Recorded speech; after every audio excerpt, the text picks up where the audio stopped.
안녕하세요. 아이들이 어려워하는 수학, 별표 치는 수학만 쏙쏙 골라서 풀어주는 별표타파 별타쌤 박지영입니다.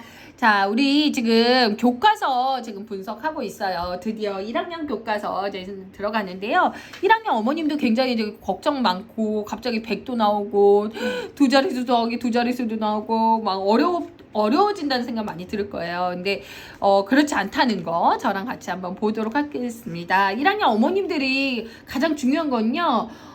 그냥 조급하지 않고 그냥 아이가 쉽고 재밌구나, 수학이 재밌구나를 느끼게 해주시는 거예요. 그래서 그걸 좀 많이 느끼게 해주셨으면 좋겠습니다. 자, 교과서는 5개 영역으로 구분이 돼요. 그죠? 네.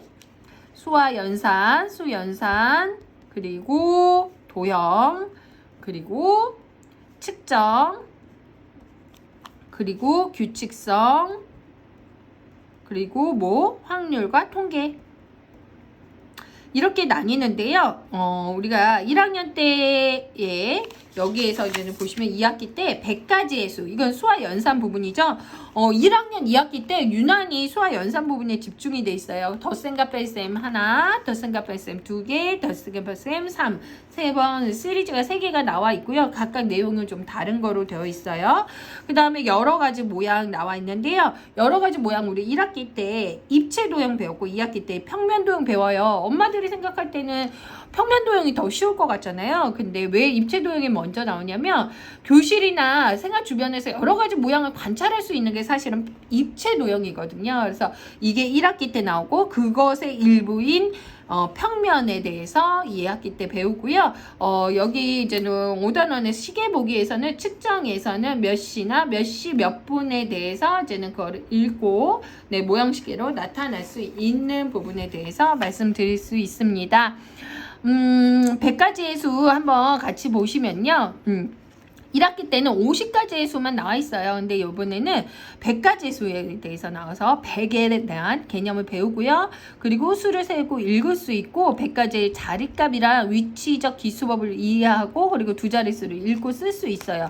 여기에서는 그렇게 어려워하는 부분이 많지는 않은데 이제는 처음에는 60, 70, 80, 90 제일 처음에 아이들이 수를 묶음수로 공부하게 되거든요. 근데 이거 세는 거 되게 어려워해요. 그래서 이렇게 표시를 1, 2, 3, 4 꼼꼼하게 이렇게 표시해 주셔도 되고 이렇게 해서 1, 2, 3, 4, 5, 6, 7 이렇게 표시하는 게 더 쉬울 수도 있고 그래서 아이마다 이거 세다가 지치거든요.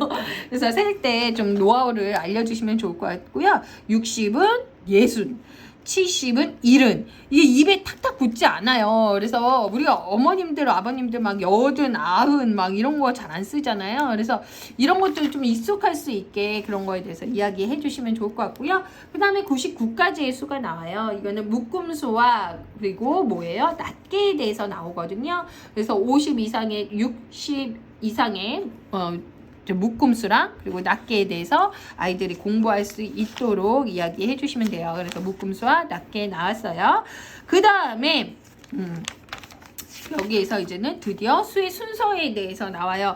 수의 순서에 대해서 나오는데 저는 사실은 1학년 교과서 중에 제일 중요하다는 걸 생각하는 게 이 수의 순서예요. 그래서 이 부분을 10칸 노트로 수에 대한 배열을 제가 링크 걸어 놓을게요. 그거 보시면 10칸 노트로 이렇게 네, 오른쪽으로도 쓰고 일식 작아지게도 쓰고 그리고 어떻게 해요? 세로로도 써보고 그럼 10씩 커지는 거 그리고 어떻게 해요? 이렇게 사선으로 이쪽으로도 써보고 이쪽으로 또 띄어쓰기도 해보고 이것만 6개월을 공부할 수 있어요. 네, 그래서 이거에 대해 수에 대한 배열이나 순서성을 정확하게 알고 있어야 덧셈 뺄셈 할 때 어렵지 않다는 거죠. 그 다음에 99 다음에 무엇일까요? 해서 100이 나왔다라고 보시면 될 것 같아요. 그래서 수에 대한 배열이랑 순서성을 알게 됐으면 자, 어느 수가 큰지 수에 대한 비교를 하게 돼요. 그래서 수를 비교하고 이런 부등호 표시에 대해서 공부하게 돼요. 근데 이런 부등호를 공부하기 전에 사실은 등호에 대해서도 많이 알고 이해하면 좋거든요. 그래서 등호랑 부등호 이것의 말의 차이 등호는 뭐예요? 같을 때는 이 왼쪽과 오른쪽이 같다는 거예요. 근데 부등호는 뭐냐면 두 개가 같지 아니하다. 그러면 둘 중에 어떤 수가 더 크고 어떤 수가 더 작다는 거를 아이들이 좀 이해하게 해주시면 좋을 것 같아요. 그래서 둥어랑 고등어에 대해서 나와 있고요. 그 다음에는 수의 크기를 비교했다면 무슨 상황이 나오느냐? 짝수랑 홀수가 나와요. 짝수, 홀수 같은 경우는 아이들 그렇게 어려워하진 않는데요.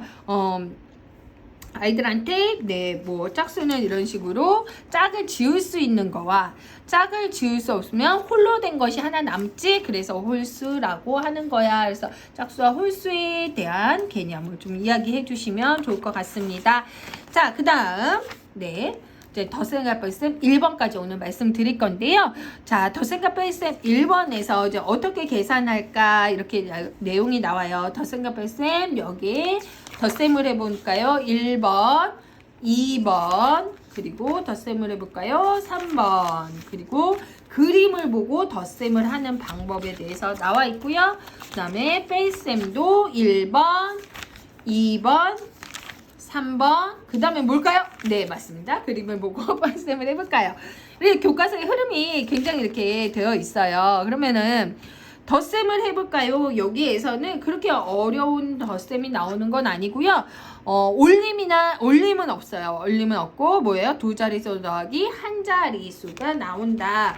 왜냐면요, 이런 식으로 서가 커지는 거를 쉽게 그릴 수 있어야 돼요. 그럼 아니면 21 더하기 막 26 했어요. 그러면 그거를 이렇게 띄어쓰기를 할 수 없잖아요. 그게 나와 있고요. 덧셈을 해볼까요? 2에서는 몇십 더하기 몇십이 나와 있어요. 그래서 아이들이 여기 몇십 더하기 몇십은 그렇게 어려워하는 부분이 아니고요. 이런 식으로 무형 같은 거로 좀 해주시면 좋을 것 같다. 그 다음에는 뭐가 나와요? 몇십 몇 더하기 몇십 몇이 나왔어요. 그래서 자릿수에 잘 맞춰서 쓰는 훈련을 해주시는 게 중요하다. 그래서 어때요? 1의 자릿수하고 그 다음에 10의 자릿수하고 제가 아까 말씀드렸다시피 올림수는 없다라고 보시면 돼요. 자, 그림을 보고 덧셈을 하세요 라고 했어요. 그림을 보고 덧셈을 하는 방법에 대해서 이제는 이야기가 나와 있는데요. 자, 여기에서 달걀이 모두 몇 개인지 이런 방법에 대해서 이야기를 하고 있어요. 그리고 자, 이거는 뭐냐면요. 자, 우리가 이 교과서의 흐름을 잘 보셔야 돼요. 지금 이 내용이랑 이 내용이 같아 보이시나 보세요. 자, 덧셈은요. 두 가지 방법이 있어요. 덧셈은 첨가 상황이 있고 합병 상황이 있어요. 합병 상황이 있어요.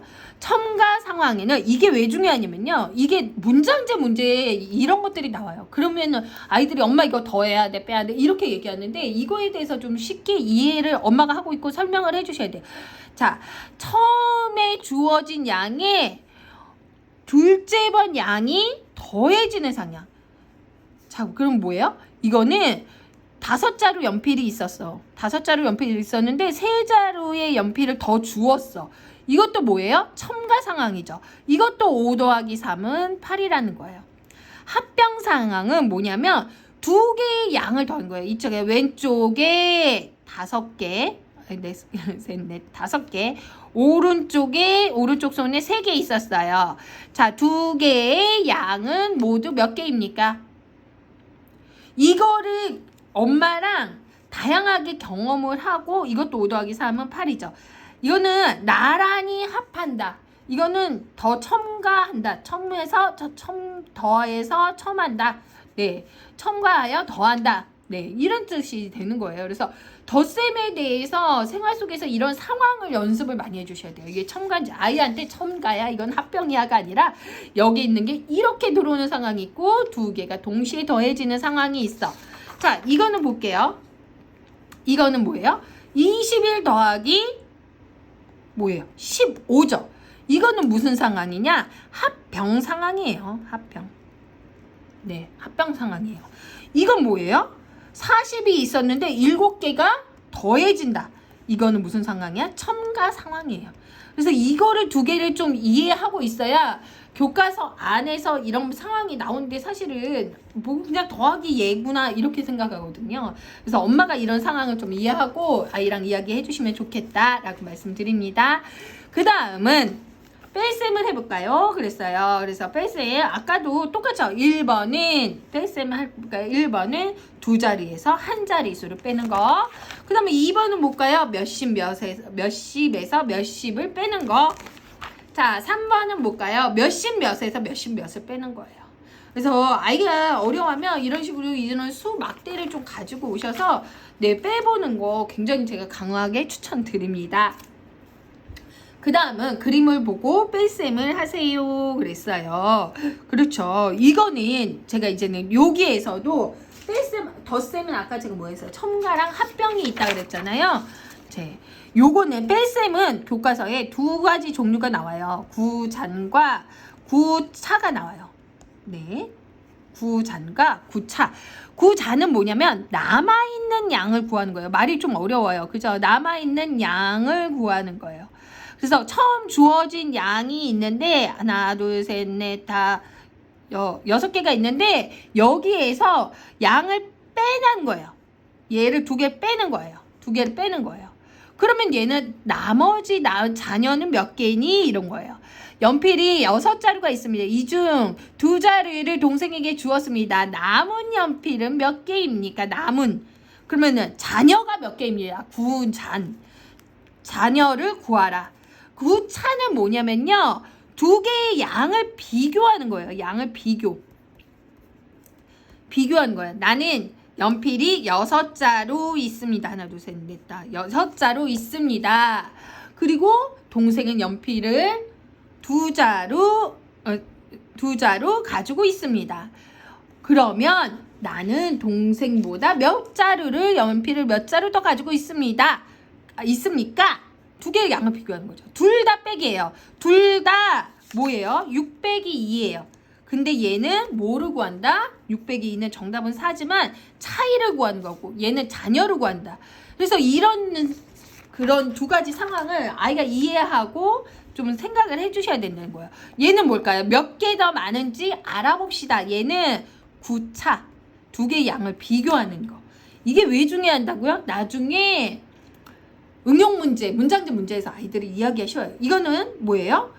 여기가 있었는데 이만큼을 빼버리는 거야. 그러면 얘는 자녀를 구하는 거죠. 남아 있는 양을 구하는 거. 구잔 구차라는 거예요.